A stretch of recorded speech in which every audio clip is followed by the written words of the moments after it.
Olá amigos do Medicina Integrada, bem-vindo a mais um vídeo. No vídeo anterior falamos sobre exame físico, exame clínico. Nesta videoaula vamos falar de anamnese. Essa videoaula é dividida em aula 1 e aula 2. O nosso método de estudo ele é muito simples e fácil. Criamos videoaulas para você assistir, entender e ter em mãos ao final do vídeo seu resumo de estudos. Assista a aula pausando o vídeo e copiando as informações. Ao final do seu vídeo, seu resumo estará pronto. Utilize folhas de sulfite e cores variadas para ilustrar e anotar. Uma boa aula. Técnicas da entrevista. É muito importante que o vídeo clínico seja centrado no paciente. Isso significa a compreensão do indivíduo em seu todo e não somente a atenção sobre a queixa principal ou a hipótese diagnóstica. Sobre o indivíduo, é importante considerar sua inserção familiar e social, sua história de vida e como o problema de saúde atual está interferindo no convívio familiar e social desse indivíduo. A abordagem da anamnese, considerando o método clínico centrado no paciente, ela tem alguns pontos muito importantes para a gente poder ressaltar aqui. Primeiramente, cumprimentar o paciente com um aperto de mão, olhando nos olhos. Apresentar-se ao paciente antes de tudo. Chamar o paciente pelo nome ao longo de toda a consulta. Procurar deixar o paciente à vontade para relatar os problemas e queixas principais. Perguntar sobre o motivo da consulta ou a causa da internação ao iniciar a anamnese. Aqui seria legal também o motivo do retorno que o paciente está retornando na consulta. Porque às vezes nós vamos dar alguns plantões ou UBS, hospitais, e o paciente está dando um retorno e se o médico não ler o prontuário antecipadamente ou não possuí-lo, ele estará perdido na conduta. Fazer as perguntas transmitindo segurança, calma e interesse no que você vai ouvir. Prestar realmente atenção no relato do paciente. Encorajar o paciente a relatar seus sentimentos relacionados ao problema que está enfrentando. Essa abordagem auxilia a boa relação profissional-paciente e melhora a adesão a prescrições e orientações, bem como no estabelecimento de uma relação de maior confiança e credibilidade. Técnicas para entrevistar. Aqui nós temos algumas técnicas para entrevistar o paciente.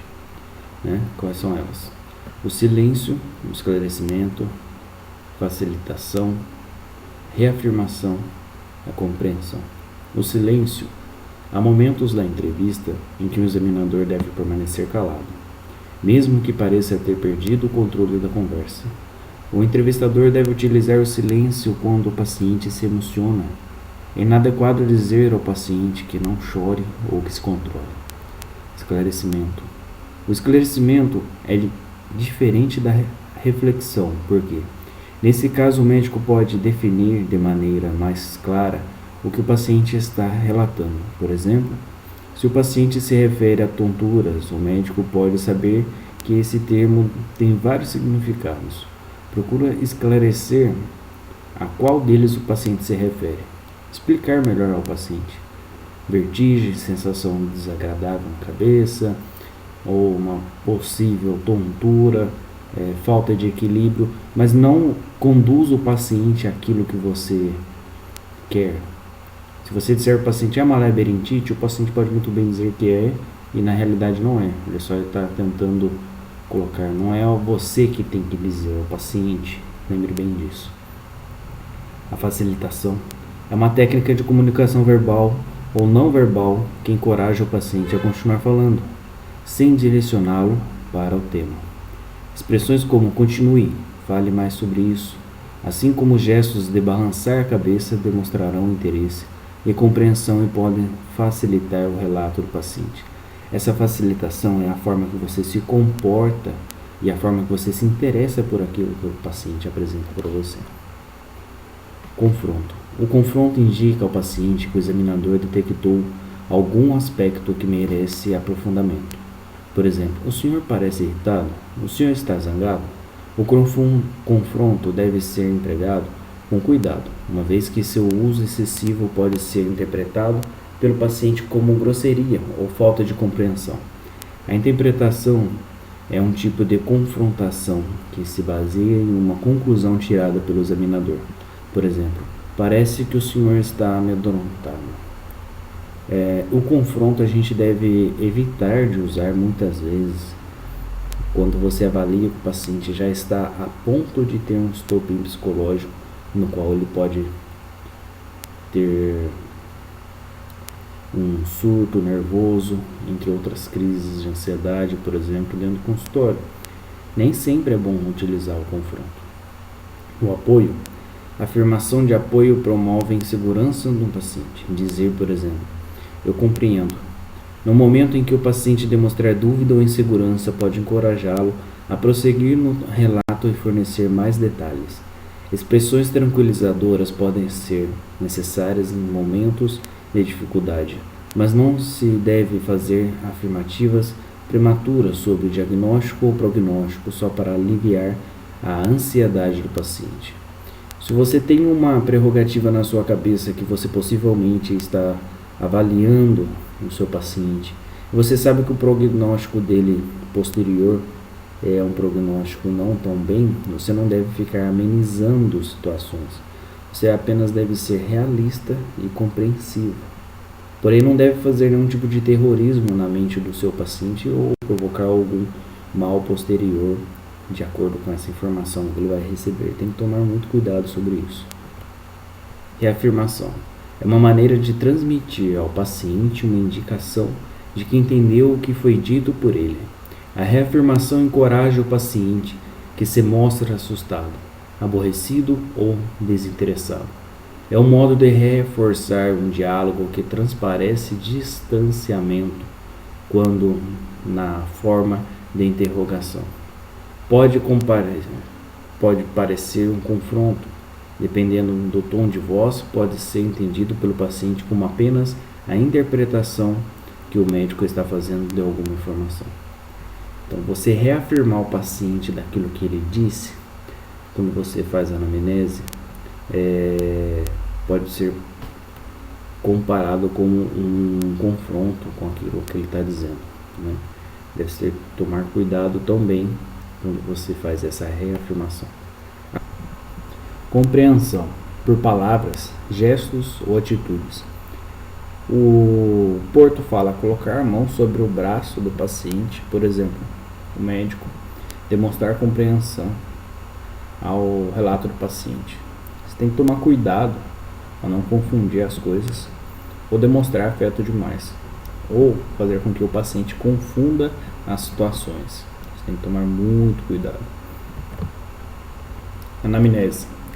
Anamnese seria, dito da palavra, trazer de volta à mente todos os fatos relacionados com a doença, porque é o núcleo em torno do qual se desenvolve a relação médico-paciente, que por sua vez é o principal pilar do trabalho do médico, porque é neste momento que os princípios éticos passam de conceitos abstratos para o mundo real do paciente, consubstanciados em ações e atitudes, porque é cada vez mais evidente que o progresso tecnológico somente é bem utilizado se ao lado humano da medicina é preservado. Ou seja, a anamnese é um instrumento para avaliação de sintomas, problemas de saúde e preocupações, e registrar as maneiras como a pessoa responde a essas situações, abrindo espaço para a promoção da saúde.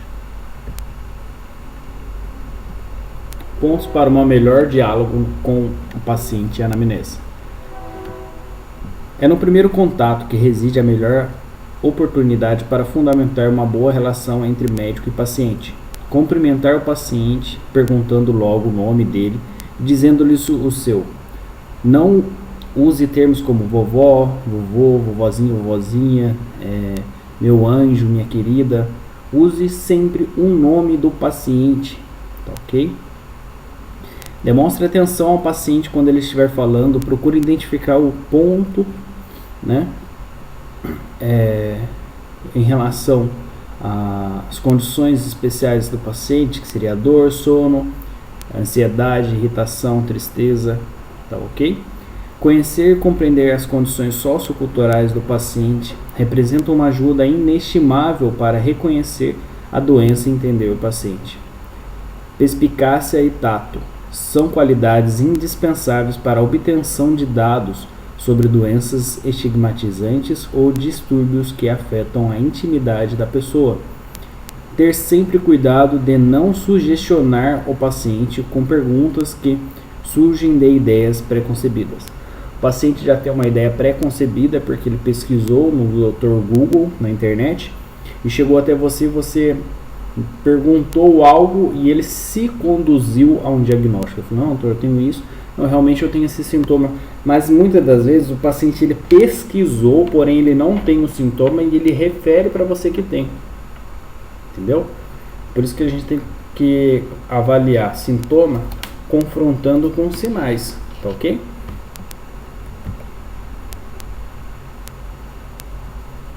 Um sintoma bem investigado e mais bem compreendido abre caminho para o exame físico objetivo, ou seja, isso poderia ser anunciado de outra maneira: só se acha o que se procura e só se procura o que se conhece. Tenha conhecimento daquilo que você estudou durante seus 6 anos. A causa mais frequente de erro diagnóstico é uma história clínica mal feita. Obtidas as queixas, essas devem ser elaboradas mentalmente pelo médico, de modo a encontrar o desenrolar lógico dos acontecimentos, que é a base do raciocínio clínico. Pensamento médico, tá? Os dados fornecidos pelos exames complementares nunca corrigem as falhas e omissões cometidas na anamnese. Ou seja, o Porto, o Guyton, muitos livros falam que mais de 70% do diagnóstico final já está na anamnese, no exame físico. Então, um exame complementar não vai corrigir as falhas que você cometeu, ok? Somente a anamnese permite ao médico uma visão do conjunto do paciente, indispensável para a prática de uma medicina humana. O tempo reservado para a anamnese distingue o médico competente do incompetente, ao qual tende a transferir para os aparelhos e para o laboratório a responsabilidade do diagnóstico.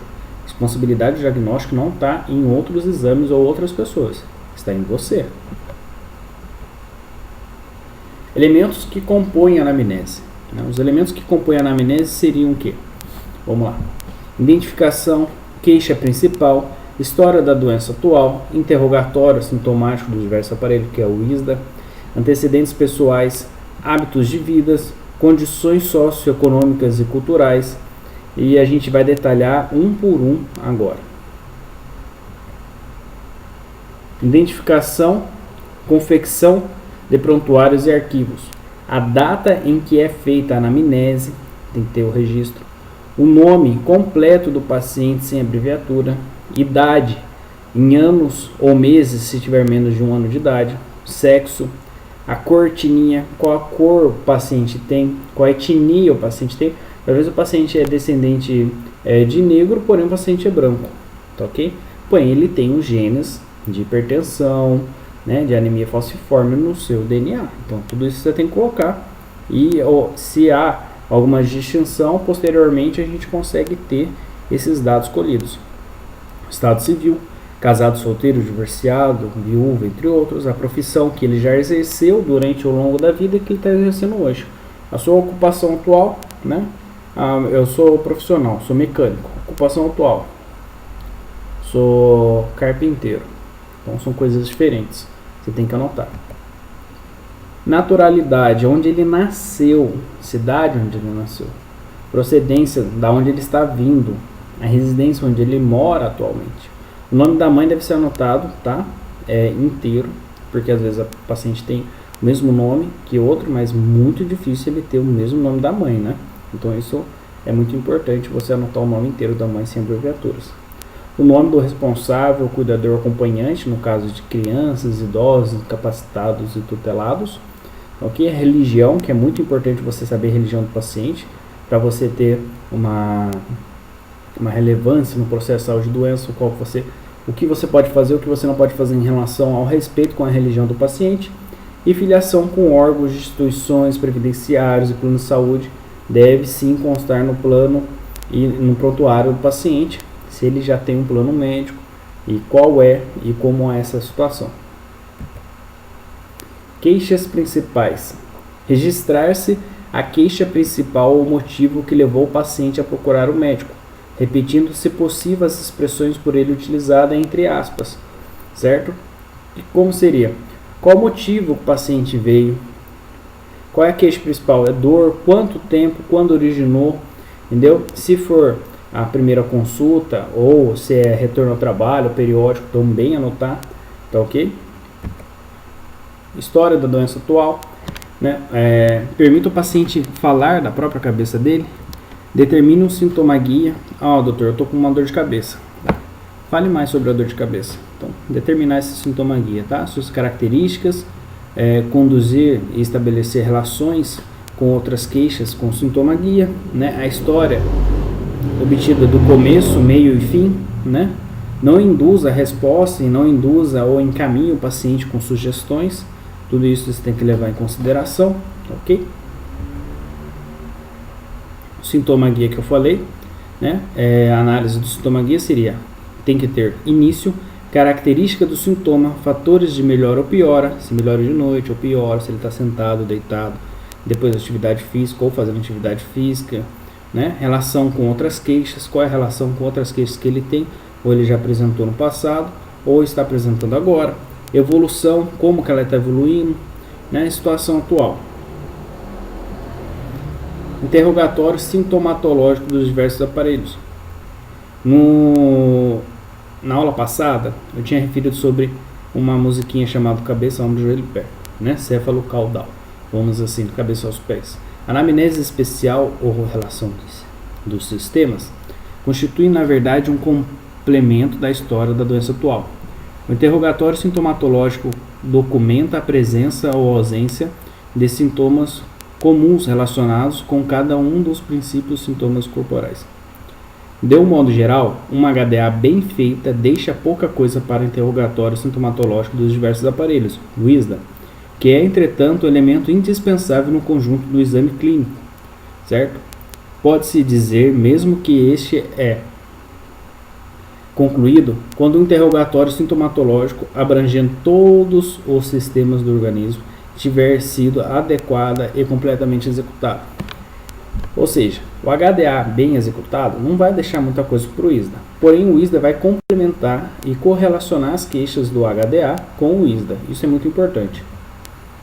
Sintomas gerais: febre, astenia, alterações do peso, sudorese, calafrios e câimbras, tudo isso você tem que anotar, tá ok? Câimbras, membros superiores, inferiores, e você tem que perguntar se o paciente, por exemplo, febre, você está tendo febre, você aferiu sua febre, ou você tem a sensação de febre, porém você não está tendo febre.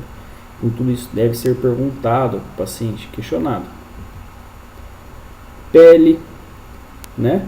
Pelos e unhas, cabeça, se há dor, alteração, né? No pescoço, os olhos, diminuição ou perda da visão, tá? Se o paciente está tendo uma dor ocular ou uma cefaleia, uma sensação de corpo estranho, né? Um prurido, uma sensação de coceira no olho, uma queimação ou ardência, lacrimejamento, né?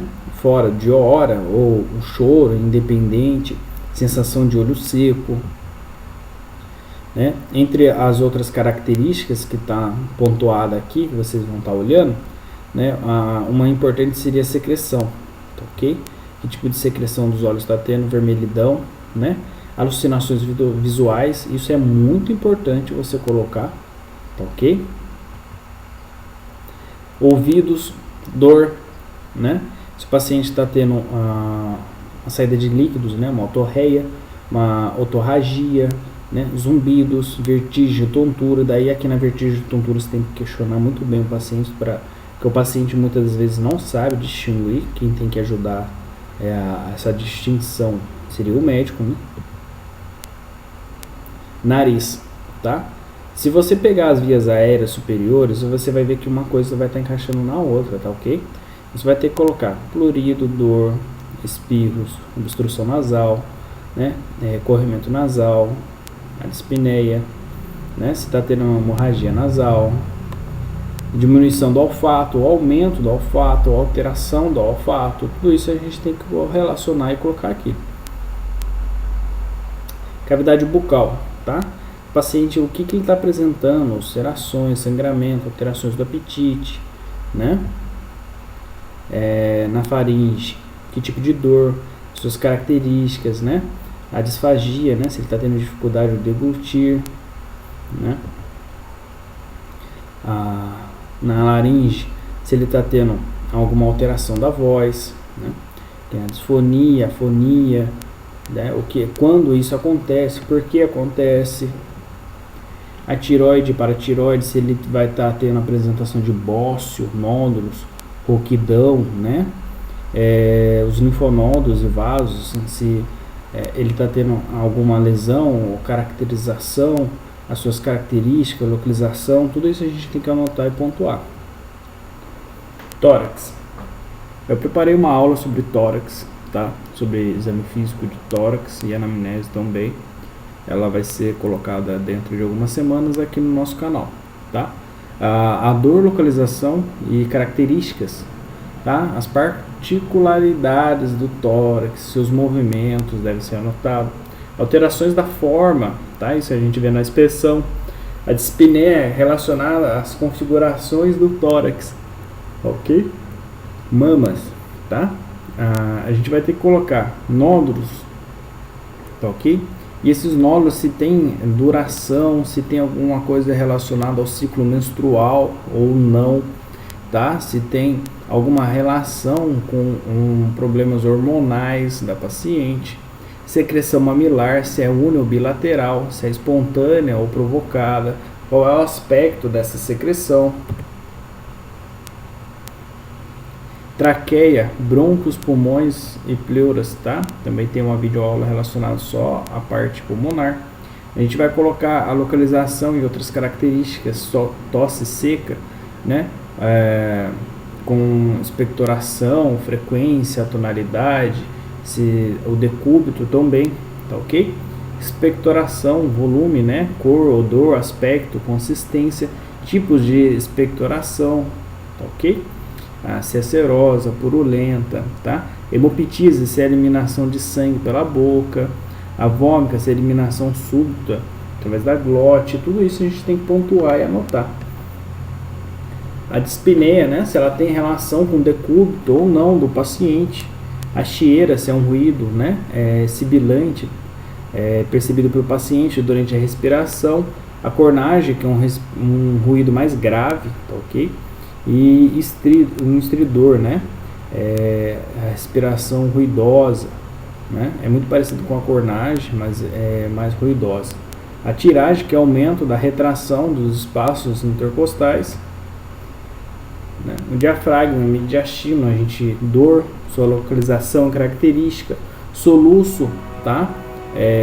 Quanto duração, crises e quando ocorre. Sintomas de compressão no tórax, tudo isso a gente tem que anotar aqui, tá? Se a sua linha mesocólica, se é superior, inferior, né? E tudo mais, para a gente poder conseguir topograficamente encontrar essa dor, esse local no paciente, né? Coração e grandes vasos, tá? A gente também tem uma aula preparada sobre coração, mais adiante vocês vão ver aqui no canal. E aqui a gente tem que anotar o que? Localização, suas características, dor, isquemia, se é uma angina no peito, infarto, o paciente já teve infarto anterior, o paciente tem chagas, por exemplo, as palpitações, tá? A dispneia, se é noturna, se é ao acordar ou a realizar atividades grandes ou pequenos esforços, né? A gente fala que intolerância aos esforços, tá? Tosse, expectoração, igual pulmonar, aqui na cardíaca é relacionada, né?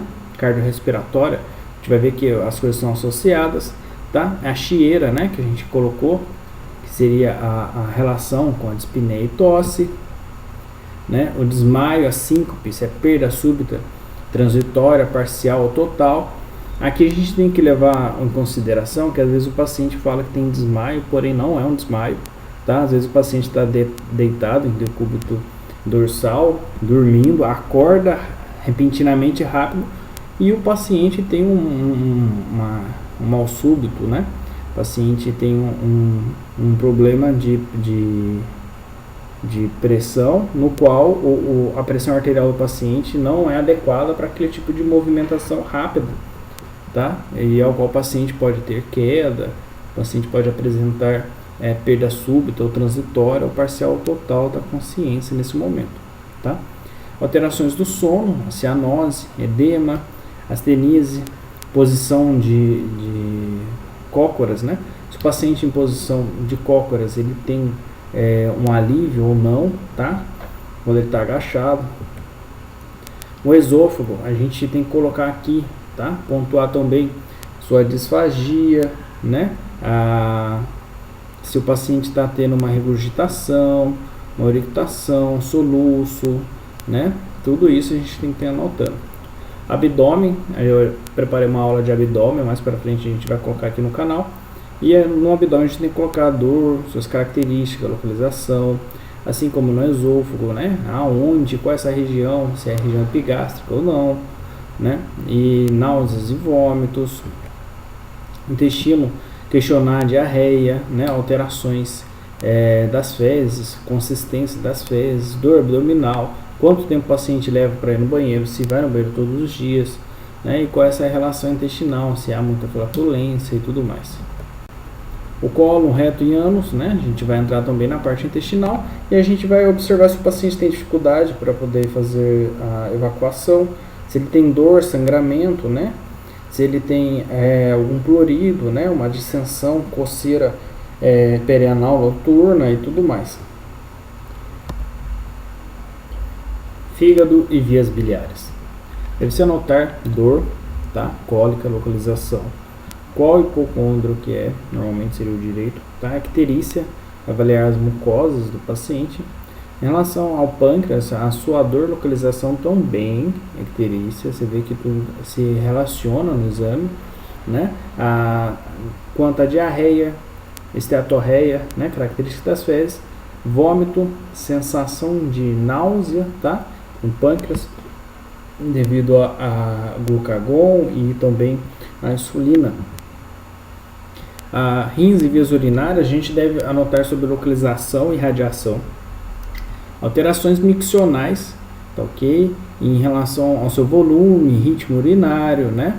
Alterações da cor da urina, alterações do cheiro da urina, dor, edema nos membros, tá? Se o paciente está com edema no corpo inteiro ou nas extremidades, o horário que aparecer edema, seja de manhã ou no final do dia, e febre. Nos órgãos genitais masculinos, se o paciente apresenta lesões penianas, né, nódulos nos testículos, distúrbios miccionais, a dor, priapismo, né, hemospermia, que é a presença de sangue no esperma, né, corrimento uretral e disfunções sexuais. A gente deveria estar anotando e é uma certa relevância quanto a isso também.